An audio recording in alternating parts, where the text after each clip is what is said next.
एक छोटे से गांव के बाहर एक पुराना सा ढाबा था जिसे रमेश नाम का एक बुजुर्ग चलाता था। रमेश की उम्र लगभग 60 साल थी और उसके पास ज्यादा कुछ नहीं था। न अच्छा घर, न जमीन, न ही कोई बड़ा व्यापार। बस यही छोटा सा ढाबा ही उसकी रोजी रोटी का सहारा था। ढाबा बेहद साधारण था।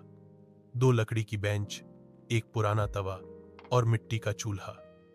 फिर भी रमेश के हाथों में ऐसा स्वाद था कि जो एक बार उसके यहां खा ले वह बार बार आता।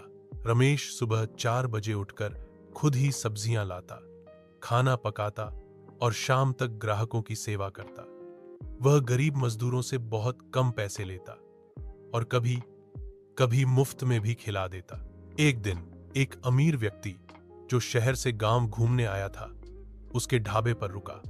भूख बहुत लगी थी तो उसने खाना मंगवाया। खाना खाकर वह हैरान रह गया। स्वाद लाजवाब था।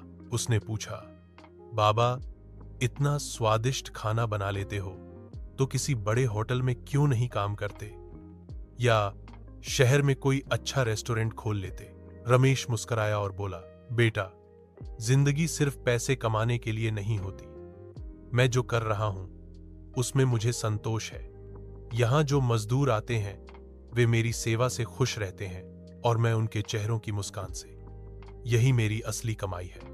उस अमीर आदमी को रमेश की बात दिल से छू गई। जाते जाते उसने रमेश को कुछ पैसे देना चाहे, लेकिन रमेश ने सिर हिलाकर मना कर दिया। अगर देना ही है तो किसी भूखे को खाना खिला देना, रमेश ने कहा। कुछ साल बाद वहीं अमीर आदमी ने रमेश की प्रेरणा से एक एनजीओ शुरू किया, रमेश रसोई, जो हर दिन हजारों गरीबों को मुफ्त भोजन देती है।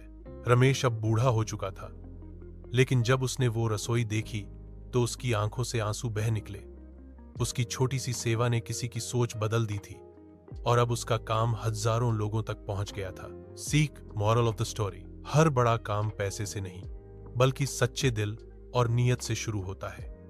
एक छोटा सा कर्म भी दुनिया में बड़ा बदलाव ला सकता है।